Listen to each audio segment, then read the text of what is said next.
A very good morning, my dear students. Last time when we met, we have discussed about soil conservation. हमने soil conservation के बारे में समझा था. We have discussed many methods so that we can conserve the soil, we can protect the soil. Okay, like increase in vegetation. Vegetation मैंने क्या बताया था आपको? Meaning it means plants. More and more plants need to grow. ज्यादा से ज्यादा plants को grow करने की जरूरत है ना, प्लांट करने की जरूरत है, ज्यादा से ज्यादा प्लांटिंग करने की जरूरत है ट्रीज को, है ना. तो जब ये होगा तो उससे क्या होगा, what is the nature of the plants. Plants का क्या नेचर है कि they hold firmly the soil with their roots अपनी रूट्स की हेल्प से सॉइल को वो फर्मली होल्ड करके रखते हैं. तो उससे क्या होता है, the wind and water can't easily take away और कैरी अवे विद इट, है ना. विंड और वाटर अपने संग उसको आसानी से ले नहीं जा पाते, है कि नहीं. And apart from that the dry leaves or dry parts of the plants which fallen down on the surface of the earth, and after some time it is converted into humus. कुछ time के बाद ये humus में convert हो जाता है. And humus is very much humus has the most of the nutrients that a plant need to grow. Humus में क्या होता है, ज्यादा से ज्यादा न्यूट्रिएंट्स होते हैं जो कि प्लांट्स को ग्रो करने के लिए हेल्प करते हैं. सो प्लांटिंग से क्या होगा कि जब प्लांटिंग ज्यादा होगी तो ज्यादा ट्रीज रहेंगे, ज्यादा प्लांट्स रहेंगे. सो सॉइल भी ज्यादा कंजर्व रहेगी, है ना, प्रोटेक्टेड रहेगी from the wind and water to let it carried away. जो अपने संग विंड और वाटर अपने संग ले जाती हैं ब्लो करके, बहा के, है ना. जो सॉइल को top layer of the soil which is the most fertile layer, उसको बहा के ले जाती है, वो नहीं होगा.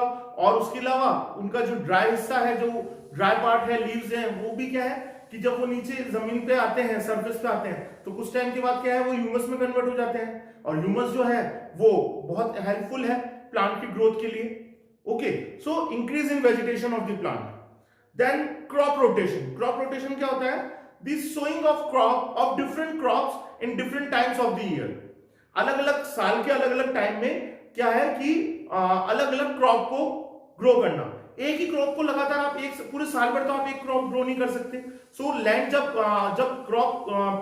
हम लोग कल्टीवेट कर लेते हैं, है ना, क्रॉप को, पर्टिकुलर क्रॉप, जैसे एक आपने क्रॉप सो करी, क्रॉप ग्रो करी, है ना. उसके बाद क्या है, जब क्रॉप पूरी तरह से मैच्योर हो जाएगी तो आप क्या करेंगे, उसको कल्टीवेट कर लेंगे, उसको निकाल लेंगे, है ना. तो लैंड क्या हो जाएगा, लैंड में तो कोई प्लांट नहीं है ना, कोई क्रॉप नहीं है. So land again there is a chances that wind and water will take away the top layer of the soil. So हम अलग अलग टाइम में क्या कर सकते हैं, ज्यादा से ज्यादा, मतलब क्या है कि ज्यादा से ज्यादा लैंड जो है वो इंगेज रहे, है ना, क्रॉप से, so that it can be protected also. ठीक है. और फाइनेंशियली भी it is more feasible, financially भी हमारे लिए अच्छा होता है. Okay, next is development of pasture. Development of pasture. Pasture क्या होता है, it is a place, it is a particular place which is reserved for the animals to graze rather than to wander here and there. इधर उधर भटकने से, उनको ले जाने से अच्छा है कि उनके लिए प्लेस रेस्ट्रिक्ट कर दे जहां पे जाके ही वो ग्रेज करेंगे. सो जो बचा हुआ हिस्सा है, remaining area of the land can be protected from the grazing animals. Grazing animal से वो हिस्सा बचा रहेगा, है कि नहीं. इस तरह से development of pasture will help in soil conservation. Then proper drainage system. अगर हम लोग कंक्रीट की ड्रेनेज बनाए, है ना, ड्रेन्स बनाए, तो उससे जो रेन वाटर और फ्लोइंग वाटर है वो जो है वो एक्सेस फ्लो होके वो उसी में से फ्लो हो जाएगा, और that will protect the soil of the field, है ना, फील्ड की सॉइल को बचा के रखेगा. इसी तरह से क्या है कि कंस्ट्रक्शन ऑफ एम्बैंकमेंट्स.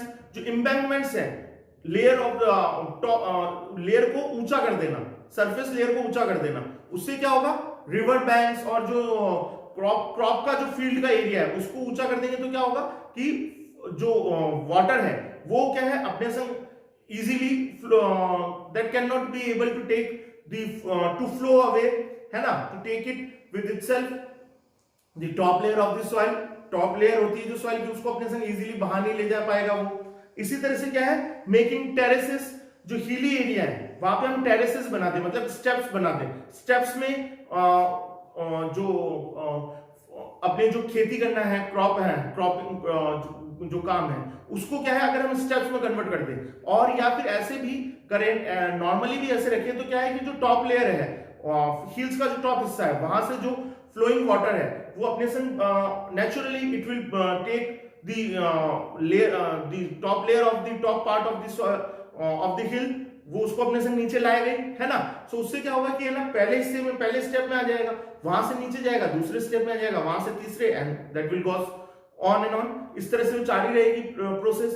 तो वो उस प्रोसेस की वजह से क्या है कि इजीली जो है, easily top layer of the soil will not washed out, वो आसानी से वॉश्ड आउट नहीं होगी, ठीक है। इसी तरह से planting trees as wind breakers, जो विंड ब्रेक हम लोग क्या कर सकते हैं, we can plant more and more trees in the path, in the route, in the row across the direction of the wind, जो डायरेक्शन है विंड डायरेक्शन में, उसी तरफ रो में हम ज्यादा से ज्यादा प्लांट कर सकते हैं, है ना, ट्रीज प्लांट कर सकते हैं। सो दैट उससे क्या होगा कि that these trees will act as a breaker, blockage, वो ब्रेकर का काम करेंगे।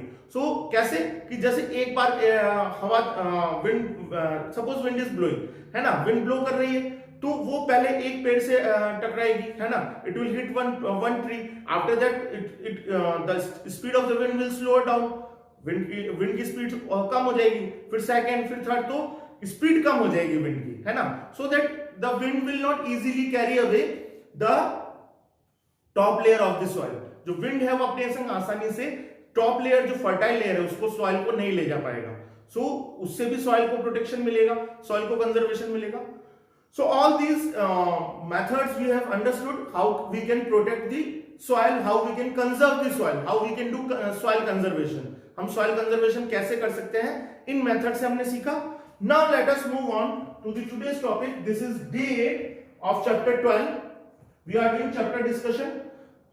हम लोग day 8 में हैं, chapter 12 के chapter discussion कर रहे हैं हम लोग। So क्या होता है, because of excess population, overpopulation, क्या होता है, forests are being cut down to build the houses for the people and factories for the employment, है ना। ज्यादा से ज्यादा जब क्या होता है, पॉपुलेशन बहुत ज्यादा बढ़ जाती है because of the over population, तो क्या होता है, लैंड की जरूरत होती है उनको रहने के लिए, इसी तरह से एम्प्लॉयमेंट के लिए, काम के लिए उनको क्या है, फैक्ट्रीज की जरूरत होती है ना। तो वो कहां बनेंगे, वो लैंड पे बनेंगे, और लैंड में ऑलरेडी फॉरेस्ट है ना, फॉरेस्ट है, तो फॉरेस्ट को जब काट दिया जाता है, फॉरेस्ट को इसी वजह से काटा जाता है, forest are being cut down to build houses and factories. So this not apart from causing soil erosion, this deforestation मैंने आपको बताया था कि क्या है कि कटिंग ऑफ ट्रीज, है ना, excess cutting of trees on a area which is not been known as a forest, है ना, फॉरेस्ट नहीं है ना, पर वहां पे ज्यादा से ज्यादा वहां पे पेड़ों की कटिंग होना, है ना, तो वो that is cutting down of the trees, that is known as deforestation. तो डिफॉरेस्टेशन की वजह से क्या होता है, ना सिर्फ सॉइल इरोजन होता है, बल्कि it also result in loss of homes and lives of wild animals. बहुत से वाइल्ड एनिमल्स जो होते हैं बच्चों, उनका क्या होता है, सॉइल घर होता है कि नहीं। बहुत से वाइल्ड एनिमल्स जो होते हैं ऐसे होते हैं जिनके लिए सॉइल ही उनका घर होता है। तो उससे क्या होता है कि सॉइल जब बेयर हो जाएगी, उसमें न्यूट्रिएंट्स ही नहीं रहेंगे, तो वो क्या है, वो वहां पे सर्वाइव ही नहीं कर पाएंगे। So it also a loss of homes of many wild animals, okay.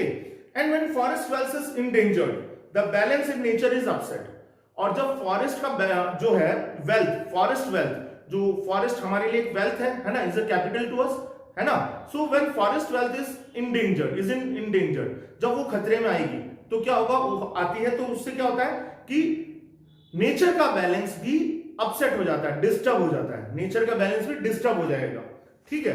So what is our role in this regarding, in this point of view, इस पॉइंट ऑफ व्यू में हमारा रोल क्या होता है, each one of us should strive hard to avoid disturbing the balance of nature, balance in nature.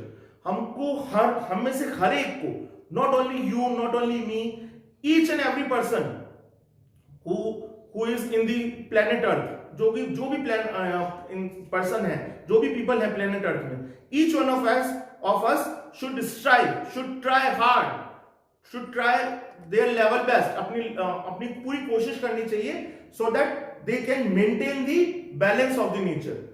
Nature का balance हम बना के रख सके, ठीक है ना. And it is necessary, if it is necessary to cut down trees, new trees should be planted in their in place of them. क्या है, अगर काटना, पेड़ को काटना जरूरी होता है ना, it is necessary because it is also a need. But when if you cut one tree, है ना, you need to plant two more plants and trees. आपको एक पेड़, अगर आप एक पेड़ काटते हैं तो आपको दो पेड़ लगाने चाहिए, ठीक है. Like this we can balance the nature, ठीक है. सो रिफॉरेस्टेशन भी यही कहता है. What is reforestation? Planting trees in place of trees that are cut in existing forest is called as reforestation. Okay, उसे हम क्या कहेंगे? That will be called as reforestation. क्या कहा मैंने आपसे? Again I am repeating the definition of reforestation to you. Planting trees, ज्यादा पौधे लगाना इन प्लेस ऑफ ट्रीज, ऐसे पेड़ों की जगह जो कि काटे जा चुके हैं, इन एन एग्जिस्टिंग फॉरेस्ट. एक जो एग्जिस्टिंग फॉरेस्ट है, जो ऑलरेडी एक फॉरेस्ट है, वहां पे पेड़ होंगे ज्यादा से ज्यादा. तो जब वो पेड़ों को काटा जाता है तो उसकी जगह हम नए पेड़ लगाएं, that will be called as reforestation. उसे हम कहेंगे reforestation. So can you repeat the definition of reforestation? Yes, planting trees in place of trees that are being cut in an existing forest is called as reforestation. Planting trees in place of trees, ऐसे पेड़ों की जगह जो कि काटे जा चुके हैं, उनकी जगह नए पेड़ लगाना, वो क्या कहलाता है? रिफॉरेस्टेशन कहलाता है बच्चों. Okay, in an existing forest is called as reforestation. That is a very important definition. You need to understand this. Now let us move on another way so that we can protect the plants. Van Mahotsav. It is to celebrate it. इसको celebrate करने के लिए क्या करते हैं हम? Like when we used to celebrate Diwali festival कैसे आप celebrate करते हैं? We used to crackers हम फोड़ते हैं, है ना? We used to have sweets, है ना? We used to wear new dresses, ठीक है. इसी तरह से जब होली खेलते हैं तो we used to play with Holi with different colors, है ना? अलग अलग रंगों से खेलते हैं. सो वन महोत्सव में क्या करते हैं? वन महोत्सव में to celebrate it, people plant million of trees in all parts of the country in the month of July. Basically July every year. Do you understood? I am repeating again. क्या होता है? One महोत्सव को celebrate करने के लिए क्या किया जाता है? To celebrate it, people plant million of trees in all parts of the country, है ना, in the month of which month? In the month of July every year, हर साल. इसको सेलिब्रेट करने के लिए क्या करते हैं लोग बाग, पीपल जो हैं वो कई मिलियंस ऑफ ट्रीज प्लांट करते हैं, है ना, हर साल प्लांट करते हैं. और किस मंथ में बेसिकली ये सेलिब्रेट होता है? इन the month of July month में ये सेलिब्रेट होता है. Okay, now you have understood what is the importance of how we can celebrate one Mahotsav. Now let us discuss a movement which was happened in the history and which has a great impact on human being. एक movement के बारे में मैं आपको बताऊंगा जो कि history में हुआ था, पहले हुआ था, जिसका कि बहुत बड़ा इंपैक्ट पड़ा था ह्यूमन बीइंग के ऊपर, है ना, ह्यूमन बीइंग की मेंटेलिटी पे. क्या हुआ था? Chipko movement. It was a movement against destruction of forest. Forest की जो डिस्ट्रक्शन है, फॉरेस्ट की जो कटिंग डाउन है, उसके अगेंस्ट में, to protect the forest, this movement was run. ये मूवमेंट चला था. और कब हुआ था ये? In the 1970s. In the 1970s this movement was run, है ना. It is a movement against destruction of forest. और ये मूवमेंट क्या था? It was a movement against destruction of forest. Forest की कटने के अगेंस्ट में, to protect the forest, this Chipko movement was run. और इसमें किया क्या था? the villagers hugged the trees to prevent the contractor from felling them. एक कॉन्ट्रैक्टर था एक पर्टिकुलर प्लेस में, वो क्या है, he wanted to cut the trees for his construction purpose, अपनी कंस्ट्रक्शन पर्पस और अपनी डिफरेंट नीड के लिए वो फॉरेस्ट को काटना चाहता था. तो जब विलेजर्स को पता लगा, when villagers came to know that the constructor wants to cut the trees of the forest, what did they do? उन गांव वालों को जब पता चला तो उन्होंने क्या किया, they hurt themselves with the trees to protect that we will not allow. If you cut the trees, first let us cut, हमको काट दीजिए, हम ये अलाउ नहीं करेंगे. अगर आप पेड़ों को काटना चाहते हैं तो पहले हमें काटिए. Okay, so like this movement was run and that made a huge impact on human being. इसका human being पे बहुत बड़ा impact पड़ा था.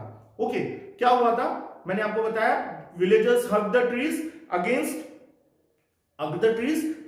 and prevent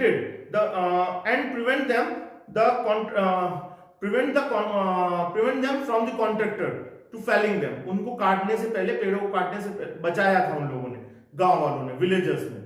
okay, so now we have completed chapter 12 also.